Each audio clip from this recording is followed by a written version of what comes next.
Kabanata 6751. Hindi ka lang umalis, nagpatuloy ka pa sa pananakot sa aming bansa. Sa kasamaang palad, naubos ang swerte mo, at muli kang nasa kamay ko, malamig na sabi ni Harvey. Sa hawak mo, this time, ikaw na ang nasa kamay ko. Pagtanggi ni Linus, na nanlilisik ang tingin kay Harvey. Oras na para linisin ang mga aklat para sa lahat ng ginawa mo. How dare you nasaktan ako hanggang ganito? Kapag dumating na ang mga tauhan ng presinto, makikita namin at ipaliwanag mo ito sa kanila. Halika, tawagan mo ang pulis. Isumbong mo sa kanila na may nanliligalig sa akin dahil may political pull siya at inaatake ang isang dayuhan. Gusto kong magdusa ang lalaking ito. Halata namang gustong ipakulong ni Linus si Harvey. Pagkatapos noon, marami na siyang paraan para patayin siya. Oo naman, tawagan ang mga pulis, kung gayon, sabi ni Harvey na nagkibit-balikat.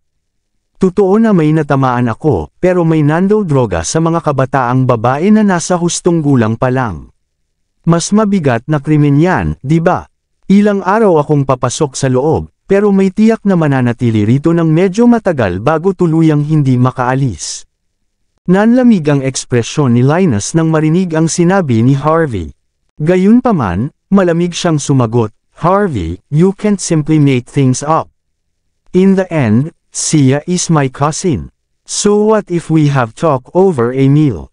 Do you think the police will care about that? Harvey calmly said, you have used a love insect from the frontier, diba? An insect queen must be inside someone to achieve your goals, right?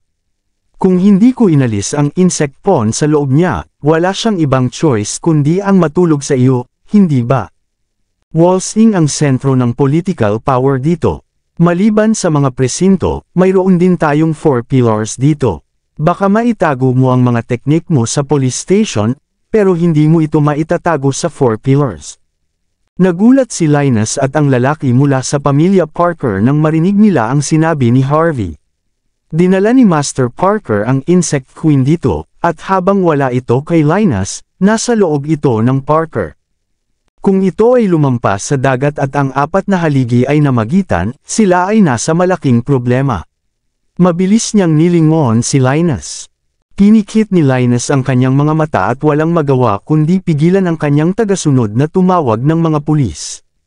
Kinagat niya ang kanyang mga ngipin at pinandilatan si Harvey, ayos lang. Inaamin ko na mayroon kang ilang mga talento, at hindi ako tugma para sa iyo. Pero binabalaan kita, hindi lang ako nasaktan mo, kundi sinaktan mo rin si Master Clarion Parker dito. Pagkatapos, lumapit si Linus kay Clarion at malamig na sinabi. Ang lalaking ito ay si Harvey, at napakalapit niya kay Prinsesa Wright. Gusto niyang sirain ang kasal ni Dan. Oh, malapit na malapit kay Princess Wright. Nang marinig niya ito, ang kanyang mga mata ay nagpakita ng kislap ng pagpatay na layunin. Inangat niya ang ulo niya at tinignan ng mabuti si Harvey bago lumapit sa likuran niya. You're the one who walked around like some elite when you know a little martial arts. The representative, so you think you can come and meddle with my affairs. Ang yabang mo talaga, boy. Ang mapanuksong boses ni Clarion ay puno ng pagmamalupit. Mayabang, nakangiting tanong ni Harvey. Hindi niya hahayaang makatakas si Clarion sa anumang bagay dahil mukhang makipaglaban siya. Agad siyang lumapit at sinipa si Clarion sa lupa. Walang mayabang dyan. Mayabang ka ba dito? Ano? Napasinghap ang lahat sa gulat nang makita ang nangyari. Lumapit si Harvey at agad na sinipa si Clarion sa lupa bago pa man maihanda ang sinuman sa kanila. Si Clarion ay isa sa mga pangunahing tagapagmana ng pamilya Parker mula sa Sacred Martial Arts Training Ground. Mula sa isang tiyak na pananaw, ang kanyang katayuan ay mas mataas pa kaysa kay Linus. Gayunpaman, binaliwala lang ba ni Harvey ang lahat ng iyon at binugbog siya? Wala ni isa sa kanila ang nakapag-react dito. Sa sandaling iyon, nagkaroon ng hindi maipaliwanag na katahimikan. Naramdaman ng lahat na natuyo ang kanilang bibig at lalamunan. Hindi sila masyadong sigurado kung ano ang sasabihin. Si Ray lang ang tila tinatrato ito bilang isang natural na pangyayari.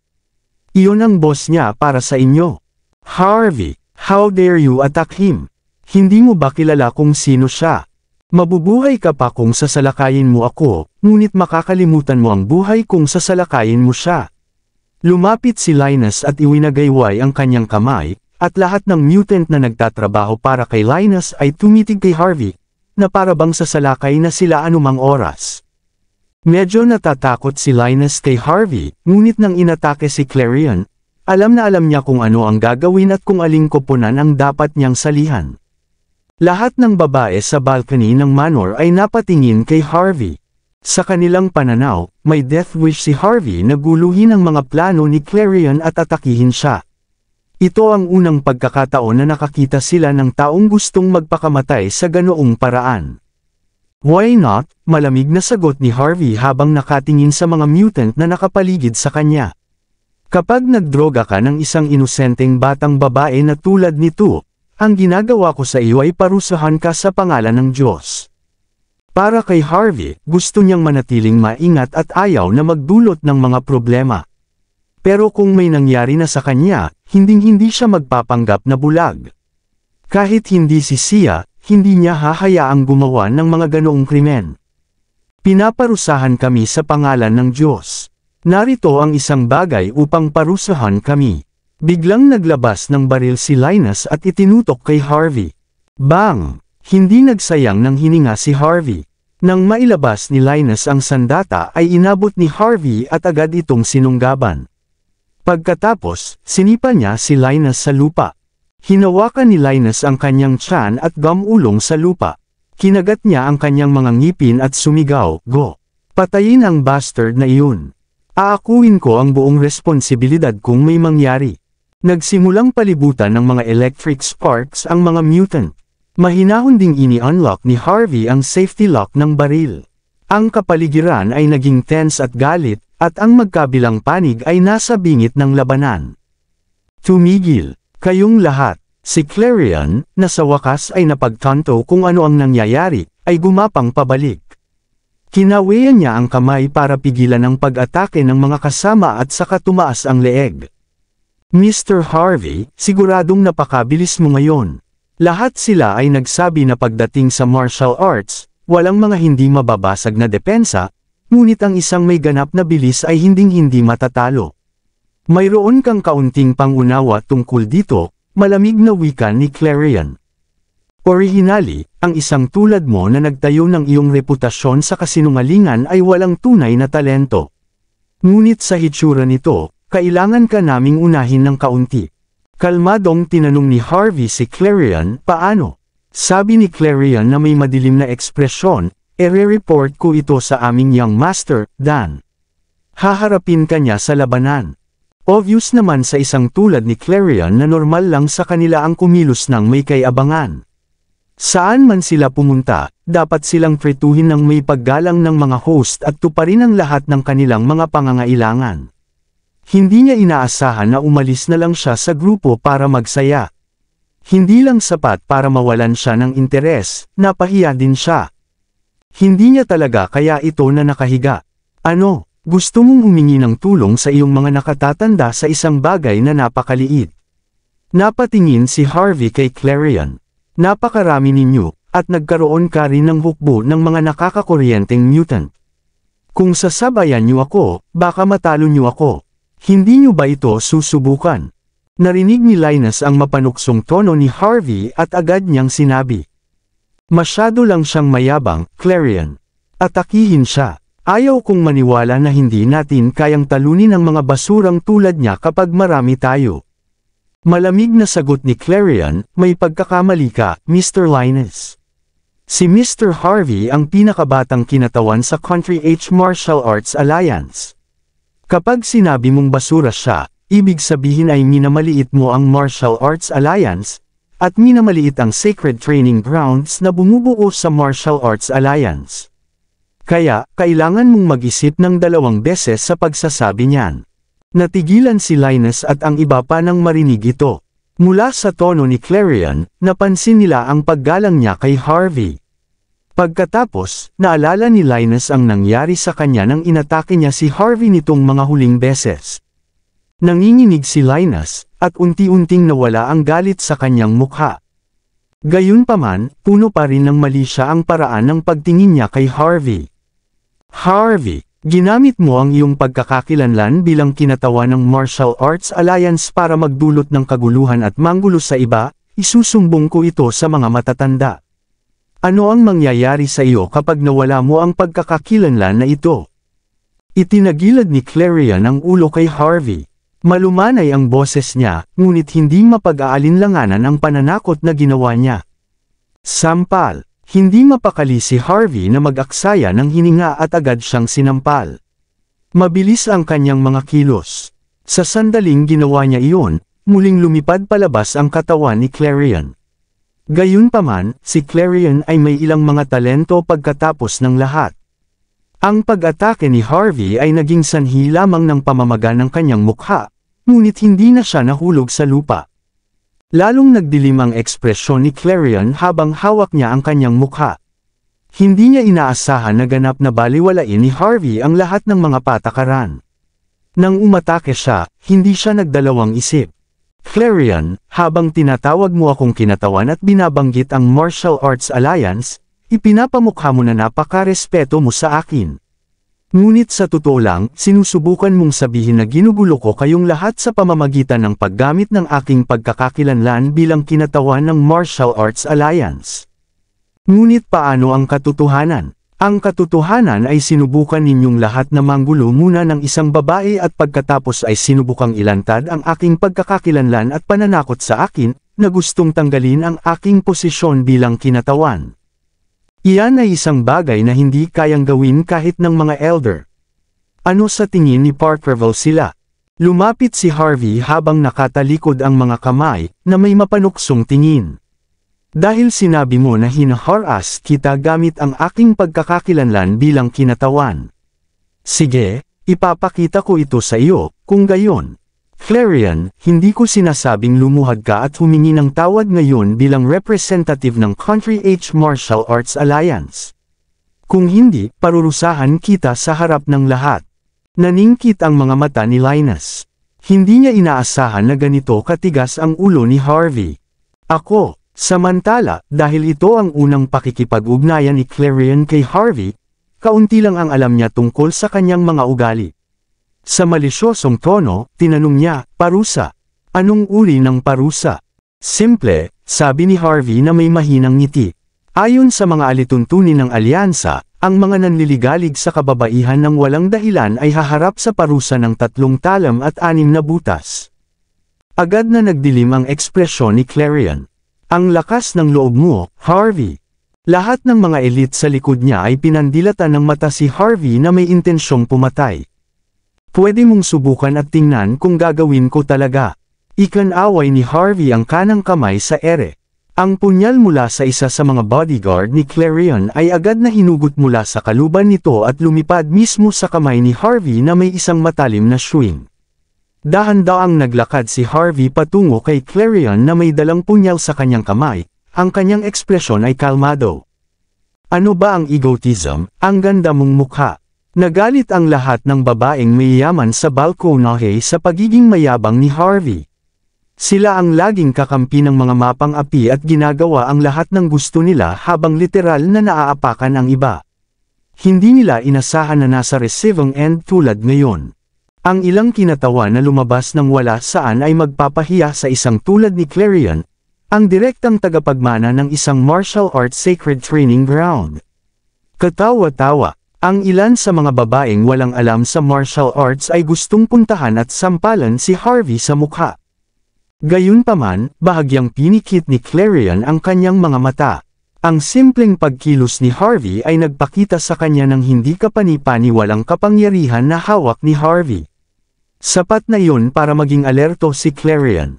Kinagat niya ang kanyang mga ngipin at pinikit ang kanyang mga mata. Handa ka na bang pumunta sa lahat, Mr. Representative, o sa tingin mo ay matatakot talaga si Parkerville sa iyo? Pagkasabi noon ni Clarion ay katahimikan na lang. Parang maglalaban ang magkabilang panig na walang sinasabi. Ang mga elite sa likod ni Clarion ay pawang naningkit ang kanilang mga mata, at parang bulkan na malapit ng sumabog. Malinaw, sasalakay sila ng walang reserbasyon sa sandaling iutos ito ni Clarion. Hahakbang na sana si Ray sa harap ni Harvey, pero pinigilan siya ni Harvey sabay tingin. Pagkatapos, pinitik ni Harvey ang talam ng punyal at sinabing, "Hindi ako matiyagang tao, bibigyan kita ng 10 segundo. Iyuko ang tuhod, o magdusa. Pumili ka." Naging malamig ang aura ni Harvey nang sabihin niya iyon. Nanlaki ang mga mata ni Clarion. May naramdaman siyang aura mula kay Harvey. Sinabi sa kanya ng aura na iyon na aatake si Harvey nang walang pakialam kung itutuloy nila ang kursong ito. Bagay na naramdaman lang niya mula kay Dan. Bagay na hindi niya nagawang lumaban. Napakagatlabi si Clarion nang sumagi sa isip niya ang pag-iisip, at nanliit ang mga mata habang nakatingin kay Harvey. Tapos, nagpakawala siya ng ngiti dahil sa galit.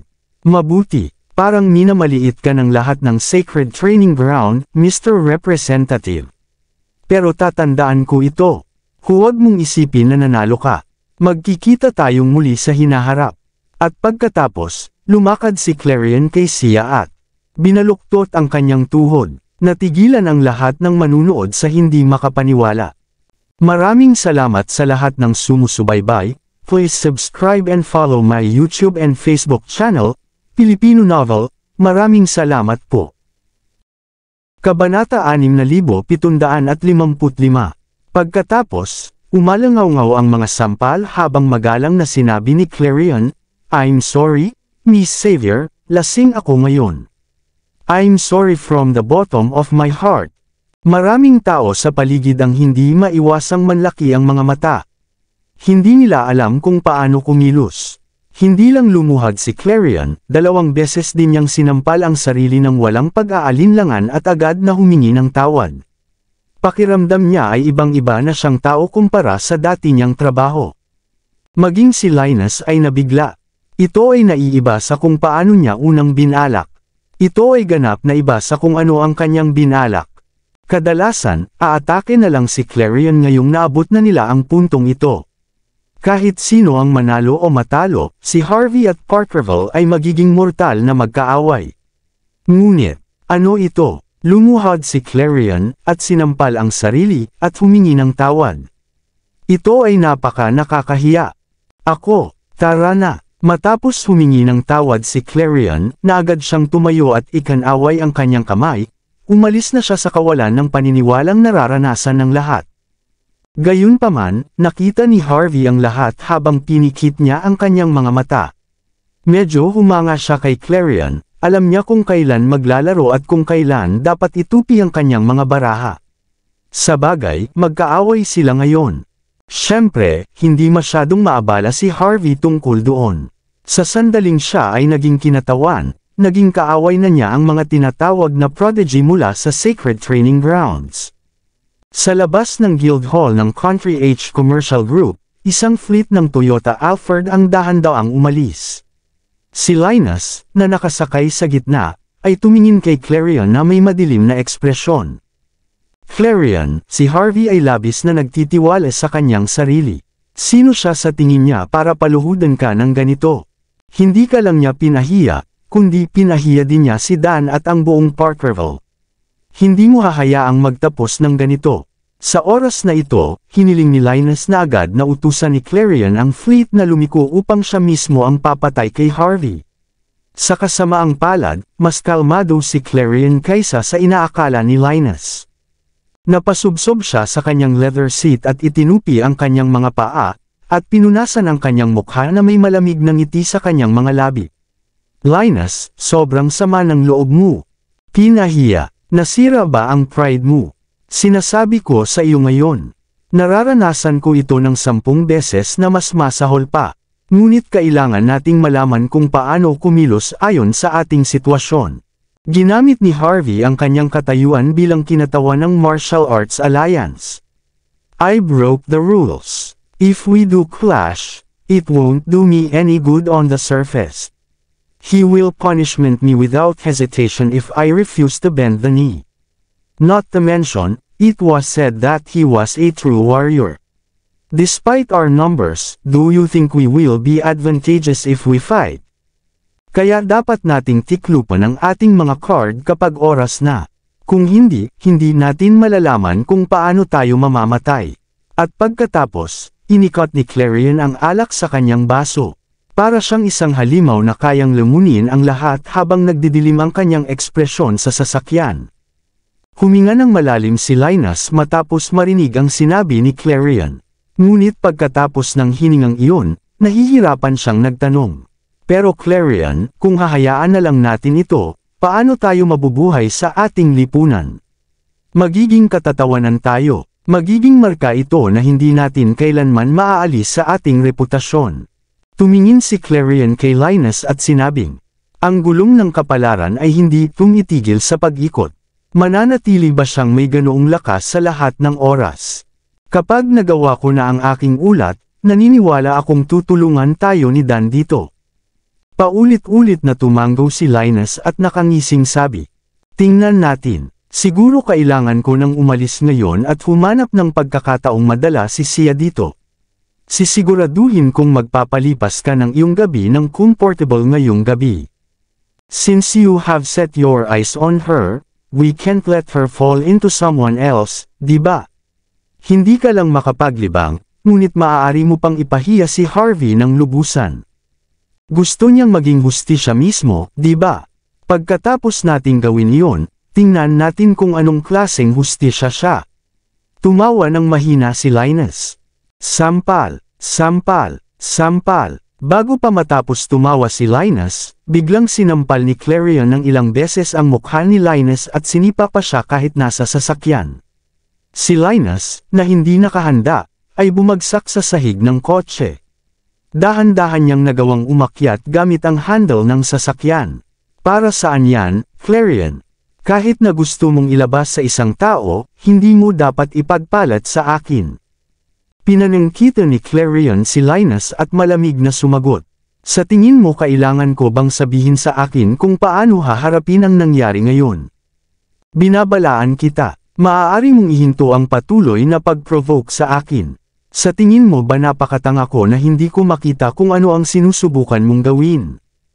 Ang dahilan kung bakit mo ipinakita sa akin si Sia ay dahil alam mong siya ang babaeng gusto ko, di ba?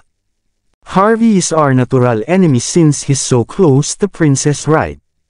I couldn't be bothered even if you want to use me as long as you're willing to pay the price. But you kept on provoking me, thinking that I'm a fool. Do you really think I wouldn't kill you? Binabalaan kita. Sa tingin mo, may halaga ba ang mga nangungunang pamilya at mga conglomerates bago ang sacred training grounds? Pagkatapos, binuksan ni Clarion ang pinto ng kotse at agad na pinaalis si Linus. Bam! Sinipa si Linus mula sa sasakyan habang sila ay bumibilis.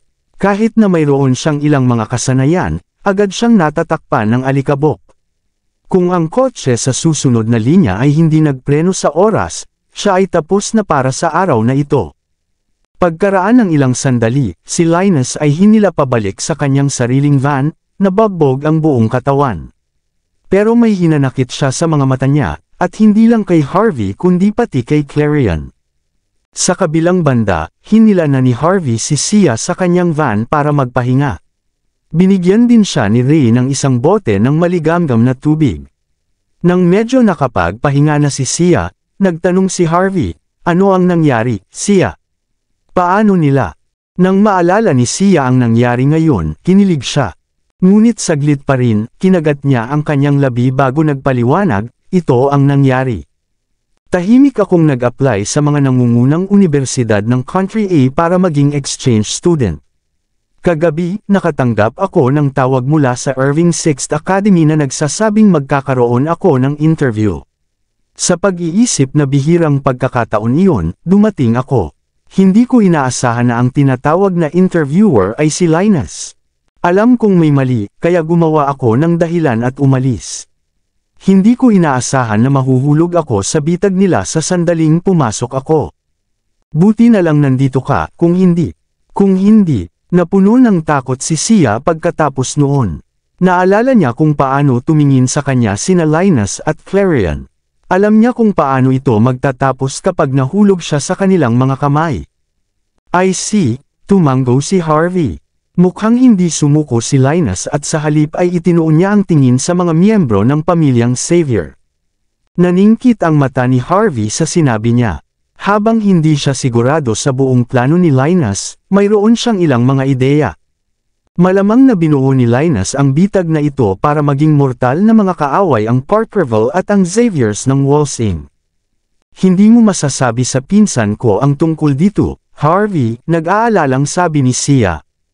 Kung malaman ito ng pamilya ko, hindi na sila sasang-ayon na maging exchange student ako ng Country A. Tumango si Harvey. Don't worry, let this be our secret.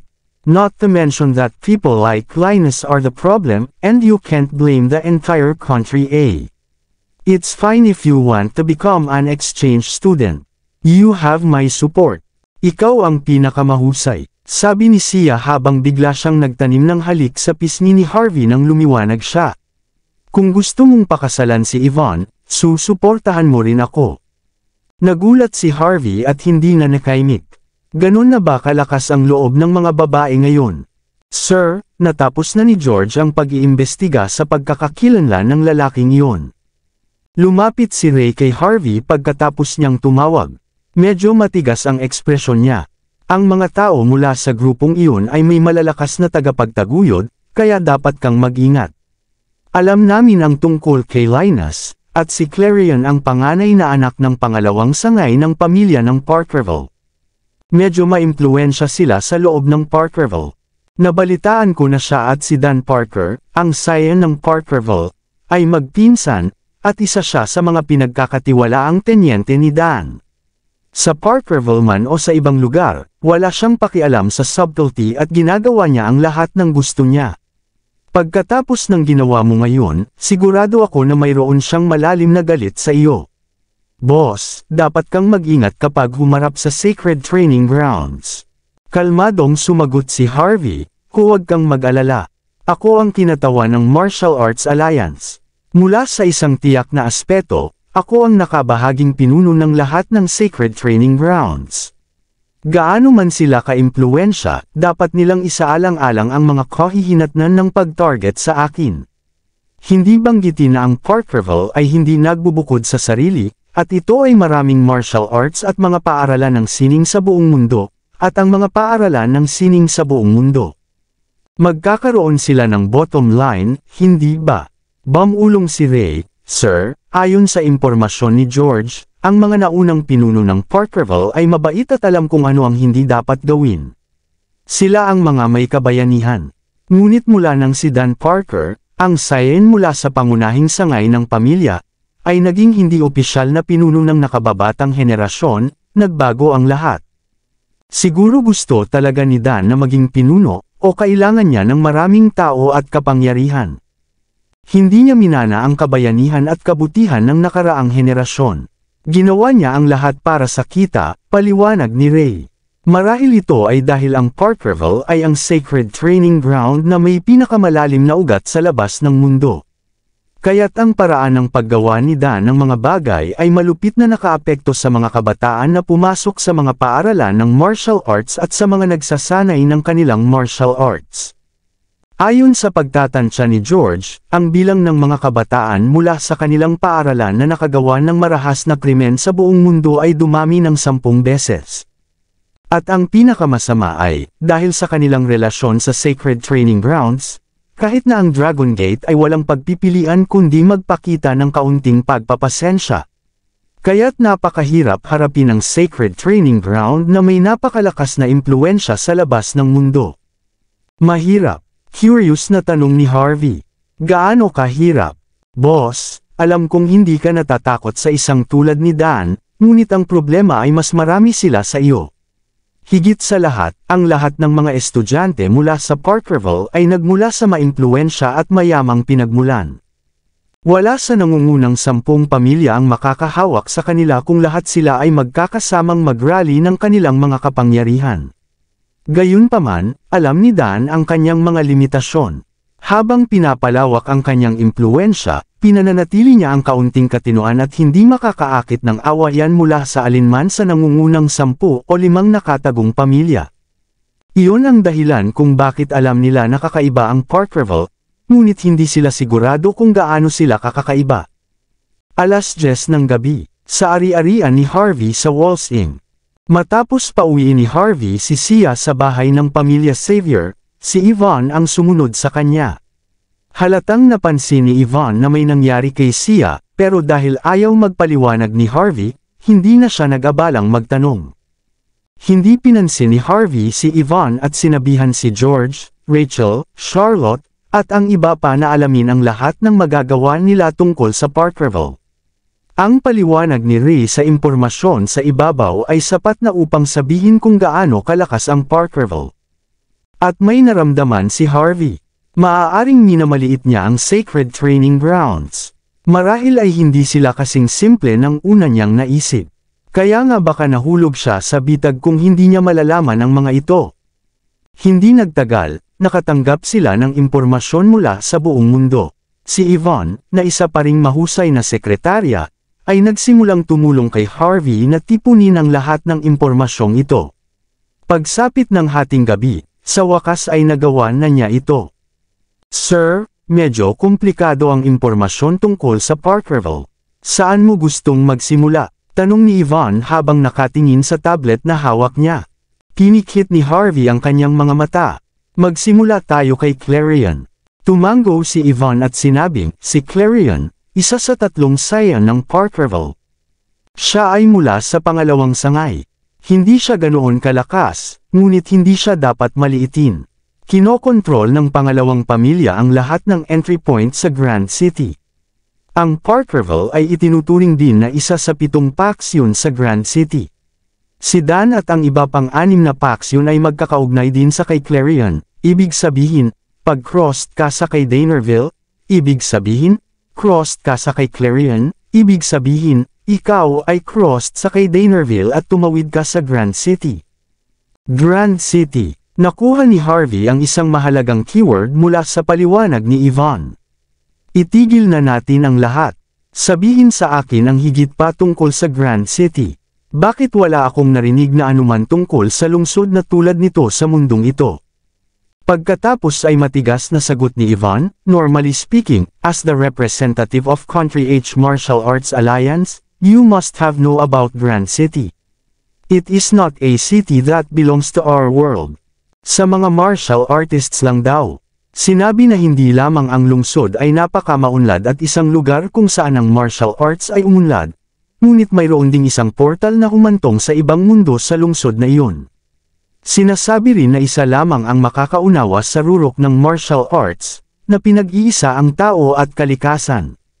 Bahagyang kumunat ang noo ni Harvey. Pag-iisa ng tao at kalikasan. Sa ganoong paraan, hindi ba iyon ang ginagawang banal na lupain ng Grand City ng lahat ng martial artists? Hindi ba nila ipaglalaban ang lahat para manatili sila sa ganitong lugar? Tumango si Yvonne. Tama. Ang mga namamahala sa Grand City ay ang tinatawag na 7 Families of Grand City. Kabilang sila sa nangungunang 7 pinakamakapangyarihang Sacred Training Grounds, kasama ang Parkerville. Maliban sa 7, ang mga mula sa upper echelon ng Martial Arts Alliance, kasama ang kinatawan, ay may karapatang manatili dito. At ang kinatawan ng Country H Martial Arts Alliance ay ang may-ari ng Grand City. Hindi bababa sa pangalan, sabi ni Yvonne habang nakatingin kay Harvey. Logically speaking, hindi lang ikaw ang may karapatang manirahan sa Grand City, pero dapat may buong autoridad ka sa loob. Gayunpaman, mayroon ng sariling lupo ng Grand City, at nilalabanan kanila dahil isa kang kinatawan na hindi nila pinili at lumalabas sa labas ng kanilang mga plano. Pinag-isipan ito ni Harvey at sinabing, ibig sabihin, si Dan ang dapat na maging pinuno ng Grand City sa mga miyembro ng 7 pamilya, tama ba? At sa kanila, ang posisyon na mayroon ako ngayon ay dapat kay Dan. At least ayon sa impormasyong nakalap namin, sabi ni Yvonne na medyo nahihirapan. I see, sabi ni Harvey habang nilalapag ang kanyang tasa. Grand City, uniting man and nature. Kung ganoon ang sitwasyon, ito ang lugar na dapat kong puntahan. Ipagawa kay George ang higit pang pagsisikap sa paghahanap ng higit pang impormasyon tungkol sa Grand City. At bantayan mo si Dan. Tumanggi akong maniwala na okay lang siya sa akin bilang kinatawan. Napabuntong hininga si Harvey. Hindi ko mapigilan kahit gusto ko. Kinabukasan, pagkatapos matuno ni Harvey ang impormasyon tungkol sa Grand City, isang pulang kotse ang lihim na nagmaneho papunta sa Pinnacle National Park. Ang kotse ay lumipat sa paligid ng park sa pagitan ng mga klasikal na gusali at sa wakas ay huminto sa harap ng isang templo na may karatulang, "No access." Bumukas ang pinto, at si Dan, na nakasuot ng puting suit at salamin na may gintong frame, ay dahan-dahang lumabas ng kotse na may malamig na ekspresyon. "Lani, hintayin mo ako sa kotse. Kapag nakilala mo ang babaeng iyon, hindi ka magiging masaya," sabi ni Dan sa babaeng nasa loob ng kotse na may hourglass figure na nakasuot ng traditional purple garb. Nakangiting ngumiti ang babaeng tinatawag na Lani at iniabot sa kanya ang isang lacquer box. "I almost forgot this gift. You are the best," binigyan ni Dan ang babae ng isang magiliw na ngiti. "Ikinalulungkot kung fretuhin ka ng ganito, ngunit ito ay para sa higit na kabutihan." Kabanata 6760. Binigyan ni Dan si Lani ng isang humihingi ng tawad ng ngiti at naglakad pa pasok sa templo. Napakabilis, nakarating siya sa harap ng templo. Nang makita niya ang pangalan ng Diyos na pinaglaanan ng templo, tanging pangungutya ang nasa mukha niya. Ayon sa mga alamat, minsang sinabi ng santo ng kamatayan na hindi niya malalaman ang kapayapaan hanggang ang lahat ng mga kaluluwa ay napalaya mula sa impyerno. Kinakatawan ng santo ang pagnanais na gabayan ang mga kaluluwa ng bawat isa. Ngunit sa isang tulad ni Dan, lahat ng iba ay walang kahulugan. Ang kanyang tagumpay lamang ang mahalaga. Sa isang mapang uyam ng ngiti, binigyan ni Dan ang pari ng isang badge na nagbabantay sa pasukan bago pumasok sa koridor ng templo. Mabilis niyang narating ang dulo ng templo, na may tulay kung saan itinayo ang isang sinaunang pavilion. Matapos ma-renovate, hindi na mukhang sira-sira ang pavilion. Gayunpaman, hindi ito isang lugar na maaaring puntahan ng sinumang ordinaryong tao. Sa pavilion ay may isang upuan, at isang babae ang nakaupo doon. Siya ay nagbabasa ng isang relihiyosong aklat at labis na nalilibang dito. Isang mahinang liwanag ang bumungad sa kanya na tila kumikinang. Ang babae sa liwanag ay napakarilag. Sa karamihan ng mga lalaki, wala silang karapatan na sumulyap man lang sa babaeng tulad nito. Siya si Prinsesa Xena ng pamilya Wright, ang nangungunang pamilya ng nangungunang 10 pamilya. Tiningnan ni Dan ang halos perpektong babaeng ito, at isang kislap ng pagnanasa ang lumitaw sa kanyang mga mata. Gayunpaman, siya ay isang taong mahalaga pagkatapos ng lahat at mabilis siyang kumalma. Kumatok siya sa haligi ng pavilion at sinabing, "Long time no see, Xena." "Ah, ikaw pala." Inangat ng babae ang kanyang ulo mula sa kanyang libro na may banayad ng ngiti. "Nabalitaan kong nasa Walls Inn ka sa susunod na mga araw. Nag-iisip akong maghanap ng oras para makipagkita, ngunit sa halip ay natagpuan mo ako." Noong sila ay nasa unibersidad, sila ay nag-aral sa ilalim ng parehong guro, kaya sila ay mga kaklase. Ang Walls Inn ay hindi katulad ng Grand City, kung saan laging mainit ang panahon.